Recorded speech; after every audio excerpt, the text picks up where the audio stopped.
दोस्तों, हमारा विषय है संविधान और आज का टॉपिक है भारत के उपराष्ट्रपति। Myself Sanjay Lunawat, my mission Udaipur. Bharat के उपराष्ट्रपति संवैधानिक पदानुक्रम में या अग्रगण्यता सूची में या प्रोटोकॉल में भारत के दूसरे सर्वोच्च प्राधिकारी हैं। हमने यह पद संयुक्त राज्य अमेरिका यूएसए के संविधान से लिया है। देखिए, जब संविधान बनाया गया ना, तो संविधान के जनक माने जाते हैं प्रारूप समिति के अध्यक्ष भारत के प्रथम विधि मंत्री डॉक्टर भीमराव अंबेडकर। उन्होंने कहा था कि उपराष्ट्रपति का पद महत्वपूर्ण नहीं है, लेकिन राज्यसभा का सभापतित्व करना इनका प्रमुख कार्य है और विदेशों में सद्भावना दूत के रूप में इन्हें भेजा जाता है। इसी क्रम में आगे देख लीजिए कि भारत का उपराष्ट्रपति बनने के लिए क्या क्या अर्हताएं होना जरूरी है। यह अनुच्छेद 66/3 में दे रखी है। कम से कम 35 वर्ष की आयु होनी चाहिए, भारत के नागरिक हो, लाभ के पद पर नहीं हो। अब यहां पर ध्यान रखिएगा कि भारत के राष्ट्रपति, उपराष्ट्रपति और केंद्र सरकार या राज्य सरकार, कहीं पर भी मंत्री और राज्यपाल, यह पद लाभ के पद नहीं माने जाते हैं। इनके अलावा उपराष्ट्रपति पद का जो प्रत्याशी है वह सांसद या विधानमंडल का सदस्य नहीं होना चाहिए। अगर वह सदस्य है तो पद ग्रहण करने की अवधि से ही उसका पूर्व का पद यानी संसद का सदस्य या विधानमंडल का सदस्य वह पद स्वतः रिक्त माना जाएगा। इसी क्रम में आगे देखिए कि उपराष्ट्रपति बनने के लिए प्रस्तावक कम से कम 20 और अनुमोदक कम से कम 20 ये होने चाहिए। अब यहां पर एक और क्वेश्चन आता है कि इनकी जमानत राशि कितनी होती है। 15,000 रुपये, जो इन्हें आरबीआई में या सरकारी खजाने में जमा कराना पड़ता है। जब निर्वाचन होते हैं तो कुल डले वोट का न्यूनतम 1/6 भाग यानी आप अप्रोक्सीमेट मान सकते हैं 17%, इससे कम वोट आने पर वह जमानत राशि या जमानत जब्त हो जाती है। इसी क्रम में आगे देखिए उपराष्ट्रपति के निर्वाचन की पद्धति, ये अनुच्छेद 66/1 में दी हुई है। इनके चुनाव में सभी सांसद यानी लोकसभा के और राज्यसभा के वोट देते हैं, चाहे वो मनोनीत हो या निर्वाचित हो।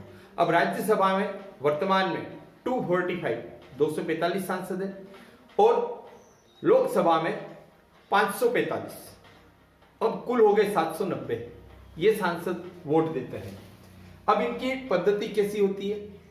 संविधान में लिखा है राष्ट्रपति के समान, वही अप्रत्यक्ष प्रणाली, एकल संक्रमणीय मत प्रणाली, आनुपातिक प्रतिनिधित्व पद्धति और गुप्त मतदान। इसको इंग्लिश में और क्या कहा जाता है? Single transferable voting system. अब यहां पर आप देख लीजिए कैसे होता है। मान लीजिए कि 3, 4, 5 जितने भी कैंडिडेट वोट में खड़े हुए हैं, चुनाव में खड़े हुए हैं, हम मान लेते हैं माना 5 कैंडिडेट खड़े हुए, तो न्यूनतम भारत में कोटा है 50%। अब इनमें जो भी वोटर्स हैं उनको उन वोट पर वरीयता क्रमांक यानी अपनी चॉइस का क्रमांक लिखना होता है। जितने कैंडिडेट 5 कैंडिडेट है तो 1 number, 2 number, 3 number, 4 number, 5 number पर अपनी अपनी चॉइस लिखेगा। तो फर्स्ट राउंड में केवल फर्स्ट प्रायोरिटी की कैलकुलेशन होती है। अगर उसी में किसी का निर्धारित कोटा प्राप्त हो जाता है तो वह उम्मीदवार विजयी घोषित कर दिया जाता है। लेकिन अगर फर्स्ट राउंड में किसी को 50% कोटा, इतने वोट नहीं मिलते हैं, तो फर्स्ट राउंड में जो कैंडिडेट सबसे कम वोट लाया है उसकी उम्मीदवारी निरस्त कर दी जाती है। अब उसको जो वोट मिले हैं ना, उसमें तो फर्स्ट चॉइस पर उसी का नाम है, तो उन वोटों में देखा जाता है कि सेकेंड चॉइस में किसको दिया गया है। तो सेकेंड चॉइस के वोट उन बाकी के जो वोटर्स कैंडिडेट्स हैं उनके अकाउंट में जोड़ दिए जाते हैं। फिर काउंटिंग होती है। अगर इस बार वोट मिला करके 50% क्रॉस कर जाते हैं या निर्धारित कोटा प्राप्त कर लेते हैं तो वह उम्मीदवार विजयी घोषित हो जाएगा।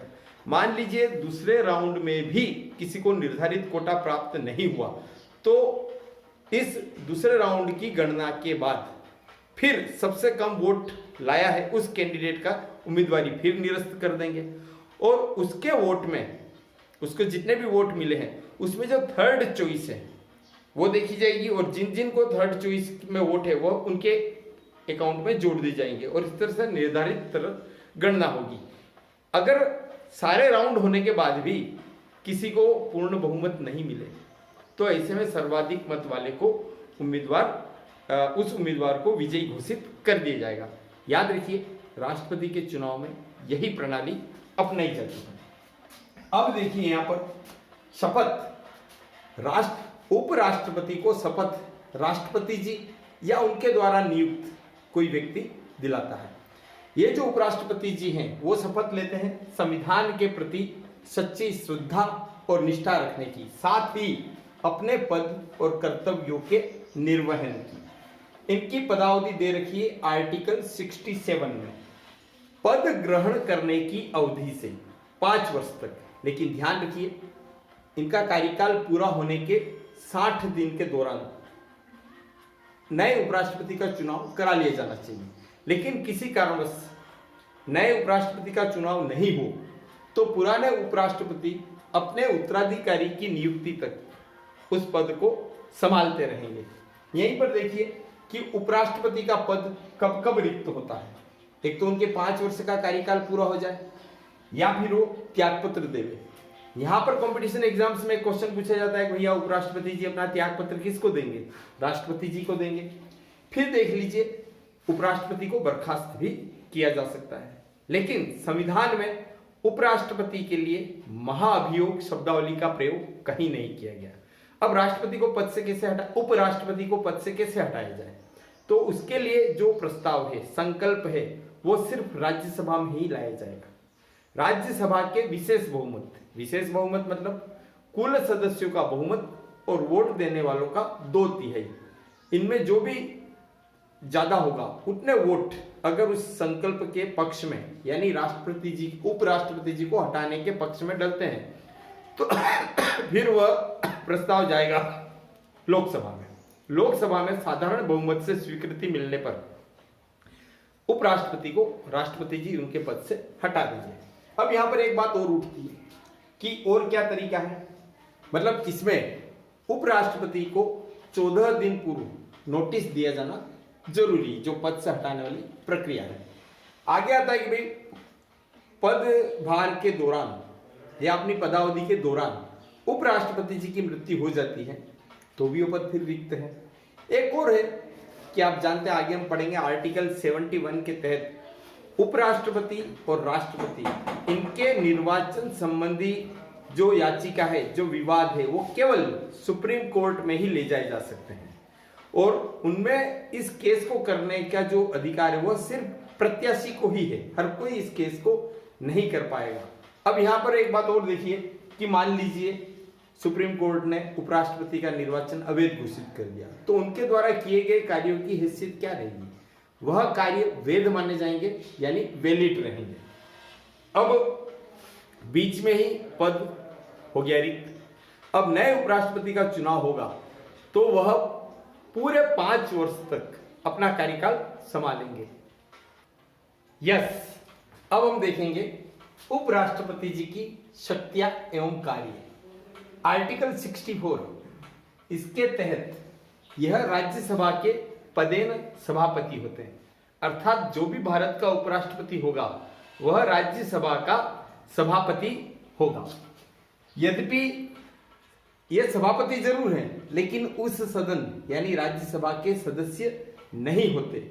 इनकी राज्यसभा के सभापतित्व के रूप में वो सारी शक्तियां होती है जो लोकसभा के अध्यक्ष यानी स्पीकर को प्राप्त है। ये निर्णायक मत दे सकते हैं। निर्णायक मत कब देंगे? जब किसी प्रस्ताव के पक्ष और विपक्ष दोनों में बराबर वोट आते हैं। फिर देखिए कि जो भी राज्यसभा के सदन होंगे उनकी अध्यक्षता करेंगे और अध्यक्षता करने के नाते सदन को या सत्र को स्थगित करने का भी अधिकार है। राज्यसभा स्थायी सदन है, शाश्वत है, इसको भंग नहीं किया जा सकता है। फिर देखिए दिल्ली यूनिवर्सिटी के पदेन कुलपति होते हैं। इसके साथ ही आर्टिकल 65 में क्या दे रखा है कि ये कार्यवाहक राष्ट्रपति का पद संभालेंगे जब भी राष्ट्रपति का पद रिक्त हो। अब संविधान में फिक्स है कि राष्ट्रपति का पद रिक्त होने पर 6 माह की अवधि के दौरान चुनाव कराना अनिवार्य है। यानी कोई उपराष्ट्रपति ज्यादा से ज्यादा 6 माह तक ही कार्यवाहक राष्ट्रपति रह सकता है। यूएसए में थोड़ा अलग है, वहां पर राष्ट्रपति का पद रिक्त होने पर उनके पूरे शेष कार्यकाल तक उपराष्ट्रपति ही राष्ट्रपति पद को संभालेंगे। फिर आगे देखिए कि जब तक ये राष्ट्रपति रहेंगे इनको सारी परिलब्धियां, वेतन, भत्ते, सुविधाएं, सारा प्रोटोकॉल राष्ट्रपति का ही मिलेगा। अगर कार्यवाहक राष्ट्रपति के पद पर रहते हुए इन्हें पद से हटाने की नौबत आए तो फिर उन्हें महाअभियोग यानी अनुच्छेद 61 में दी गई प्रक्रिया, जिस तरह से राष्ट्रपति को हटाया जाता है उसी तरह से इनको हटाया जाएगा। उपराष्ट्रपति को हटाने वाले तरीके से नहीं। क्यों? क्योंकि अभी ये कार्यवाहक ही सही लेकिन राष्ट्रपति है।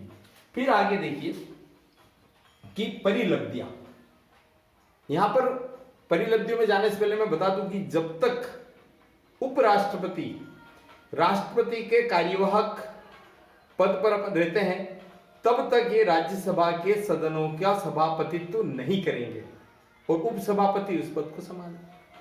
अब यहां पर फिर देखिए कि इनकी परिलब्धियों से संबंध में आर्टिकल 97 में दे रखा है। यहां पर विशेष ध्यान रखने योग्य बात है कि उपराष्ट्रपति का वेतन 0 होता है। फिर उपराष्ट्रपति को जो वेतन मिलता है ना 4 लाख रुपये प्रति माह, जो राज्यसभा के सभापतित्व के रूप में मिलता है। इसका उल्लेख संविधान की 2री अनुसूची में है, देखिए। और ये जो 4 लाख रुपए मासिक वेतन है राज्यसभा के सभापति के रूप में उपराष्ट्रपति को जो दिया जा रहा है वह भारत की संचित निधि पर भारित होता है। अब संचित निधि पर भारित होने का क्या मतलब है कि इस पर चर्चा की जाती, बहस की जा सकती, लेकिन वोटिंग नहीं की जाएगी। वोटिंग नहीं की जाने के पीछे रीजन यही है, इस पद की गरिमा और मजबूती को बनाए रखना। अब यहीं पर देखिए कि किसी परिस्थिति ऐसी भी हो सकती है कि उपराष्ट्रपति का निर्वाचक मंडल अपूर्ण है, यानी संसद यानी लोकसभा और राज्यसभा में कुछ सीटें वैकेंट है, खाली है। इस आधार पर इनके निर्वाचन को न्यायालय में चुनौती नहीं दी जा सकेगी। नेक्स्ट हमारा पॉइंट है 68। अगर उपराष्ट्रपति का पद रिक्त है तो भारतीय संविधान में कार्यवाहक उपराष्ट्रपति पद का कोई प्रावधान नहीं है। अब अचानक इनका पद रिक्त हो जाए तो कितने समय में पद को भरना या चुनाव कराना, यह सरकार की इच्छा पर निर्भर करता है। इसके बारे में संविधान में कुछ कहा नहीं गया है। फिर देखिए कि इनका एक और महत्वपूर्ण कार्य क्या है। जब भी भारत के राष्ट्रपति जी त्यागपत्र देंगे तो वह त्यागपत्र उपराष्ट्रपति जी के पास जाएगा। उपराष्ट्रपति उस त्यागपत्र को लोकसभा के अध्यक्ष स्पीकर तक पहुंचाएंगे और स्पीकर के माध्यम से लोकसभा तक पहुंचेगा और पूरे देश को यह सूचना जाएगी कि माननीय राष्ट्रपति जी ने अपना त्यागपत्र दे दिया है। यह याद रखिए, राष्ट्रपति जी उपराष्ट्रपति को त्यागपत्र पहुंचाते हैं लेकिन स्वीकृत करने का अधिकार उपराष्ट्रपति के पास नहीं, क्योंकि सर्वोच्च पद राष्ट्रपति उन्होंने दे दिया, इट मींस सेल्फ स्वीकृत। फिर देखिए इनकी निर्वाचन प्रक्रिया। इनकी निर्वाचन का जिम्मा भारत के निर्वाचन आयोग को है। वह उसके लिए निर्वाचन अधिकारी नियुक्त करता है, सेक्रेटरी जनरल। अब 2 सदन है, सामान्यतया राज्यसभा के महासचिव को निर्वाचन अधिकारी नियुक्त किया जाता है। परिणाम जो है वो भारत के विधि एवं न्याय मंत्रालय को पहुंचाया जाता है और फिर भारत सरकार के अधिपत्र, गजेट, नोटिफिकेशन, राजपत्र में उसको प्रकाशित किया जाता है। यस, अब हम देखेंगे भारत के उपराष्ट्रपतियों का क्रम और उनकी कुछ विशेषताएं या उनसे जुड़े हुए फैक्ट्स जो अक्सर कंपटीशन एग्जाम्स में पूछे जाते हैं। देखिए हमने जो शॉर्ट ट्रिक बनाई है वो है राजा जी पाओ बीमा, कभी रचना तो कभी अन्न। इस तरह की शॉर्ट ट्रिक हम देखते हैं इनमें। सबसे पहले रा यानी राधा कृष्णन, सर्वपल्ली राधाकृष्णन, ये लगातार 2 बार भारत के उपराष्ट्रपति रहे और बहुत बड़ी बात यह है कि दोनों बार निर्विरोध निर्वाचित हुए। एक बार जब बाबू राजेंद्र प्रसाद अस्वस्थ थे। उस समय कुछ समय के लिए, उस दौरान इन्होंने राष्ट्रपति का पदभार संभाला था। स्वस्थ होकर वापिस बाबू राजेंद्र प्रसाद ने अपना पद संभाला। इस तरह की घटना कि राष्ट्रपति के रहते हुए उपराष्ट्रपति ने उनका पद संभाला, पहली बार हुई। फिर देखिए जा से डॉक्टर जाकिर हुसैन, यह बाद में राष्ट्रपति भी बने और पद पर रहते हुए मृत्यु होने वाले पहले राष्ट्रपति थे। अभी तो हम उपराष्ट्रपति के रूप में इनको पढ़ रहे हैं। फिर जी से हम पढ़ते हैं वीवी गिरी। वीवी गिरी पर बहुत सारे क्वेश्चंस आते हैं। यह हमारे राष्ट्रपति उपराष्ट्रपति के रूप में इनका कार्यकाल बहुत कम, यानी सबसे कम रहा है। हुआ क्या था, उस समय राष्ट्रपति डॉक्टर जाकिर हुसैन थे, उनकी मृत्यु हुई तो ये कार्यवाहक राष्ट्रपति बने। लेकिन राष्ट्रपति के चुनाव में एज ए कैंडिडेट, अभ्यर्थी के रूप में इन्होंने भाग लेने के लिए अपने पद कार्यवाहक राष्ट्रपति से त्यागपत्र दे दिया और यह पहले भारत के विधिवत पहले कार्यवाहक राष्ट्रपति बने।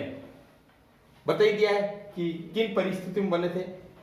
इन्होंने उपराष्ट्रपति के रूप में अपना कार्यकाल पूरा करने के बिना ही, यानी पूरा करे बिना ही, उसके पहले ही भारत के राष्ट्रपति बन गए। अब देखिए आगे पा से है गोपाल जी पाठक। उन पर कोई ऐसा विशेष क्वेश्चन नहीं है, लेकिन ये है कि ये ऐसे उपराष्ट्रपति थे जो बाद में राष्ट्रपति नहीं बन पाए। फिर देखिए बी डी जत्ती। अब ये बी डी जत्ती है ना, इन्होंने भी कार्यवाहक राष्ट्रपति का पद संभाला। कब? उस समय फखरुद्दीन अली अहमद ये हमारे राष्ट्रपति थे, उनकी मृत्यु हो गई तो बी डी जत्ती ने उनका पद संभाला। बी डी जत्ती भी राष्ट्रपति नहीं बन पाए। मोहम्मद हिदायतुल्लाह नेक्स्ट, यह सुप्रीम कोर्ट के चीफ जस्टिस थे और जब डॉक्टर जाकिर हुसैन की मृत्यु हुई, कार्यवाहक राष्ट्रपति बने उस समय के उपराष्ट्रपति वीवी गिरी। फिर उपराष्ट्रपति के पद से वीवी गिरी ने त्यागपत्र दे दिया राष्ट्रपति के पद के चुनाव लड़ने के लिए। तो संवैधानिक में जो व्यवस्थाएं हैं उसके तहत सुप्रीम कोर्ट के चीफ जस्टिस के रूप में इन्होंने कार्यवाहक राष्ट्रपति का पद संभाला और बाद में भारत के क्या बने? उपराष्ट्रपति। लेकिन ये उपराष्ट्रपति के पद पर निर्विरोध निर्वाचित हुए थे और यह राष्ट्रपति बाद में राष्ट्रपति नहीं बन पाए। फिर देख लीजिए रचना, तो र से के आर वेंकटरमन। आर वेंकटरमन भी अपना कार्यकाल पूरा करने के पहले ही वह राष्ट्रपति बन गए। फिर देखिए डॉक्टर शंकर दयाल शर्मा, यह भी निर्विरोध राष्ट्रपति बने। अब ना से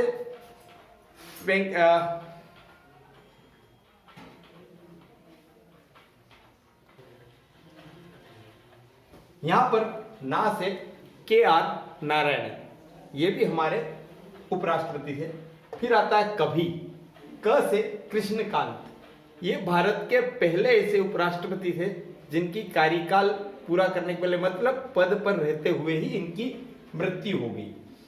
फिर इसके बाद देखिए भी से भैरव सिंह शेखावत, ये मूल रूप से राजस्थान के थे, राजस्थान के 3 बार सीएम बने हैं। और ये भी, और इसके बाद देख लीजिए अ से हामिद अंसारी, इन्होंने 2 बार लगातार 2 बार अपना कार्यकाल पूरा किया। हमारे जो पहले उपराष्ट्रपति थे सर्वपल्ली राधाकृष्णन, उनके बाद ये ऐसे उपराष्ट्रपति रहे जिन्होंने लगातार 2 कार्यकाल पूरे करे। यहां पर एक विशेष बात यह है कि आप देखिए कि क भी और ये यानी कृष्णकांत, भैरव सिंह शेखावत और हामिद अंसारी, ये तीनों भी राष्ट्रपति नहीं बन पाए। अब आखिरी माता है ना, यानी एम वेंकैया नायडू, ना से नायडू। इनकी विशेषता यह है कि यह राजस्थान से राज्यसभा के सांसद रहे हुए हैं और जब ये राष्ट्रपति बने उसके जस्ट पहले शहरी विकास मंत्री के पद पर कार्यरत हैं। धन्यवाद, जय हिंद। यहाँ पर एक पॉइंट रह गया था कि अभी तक कोई भी महिला भारत की उपराष्ट्रपति नहीं बन पाई है। हाँ, डॉक्टर नजमा हेपतुल्ला यह पहली महिला अभ्यर्थी है जिन्होंने उपराष्ट्रपति पद के लिए चुनाव लड़ा। थैंक्स।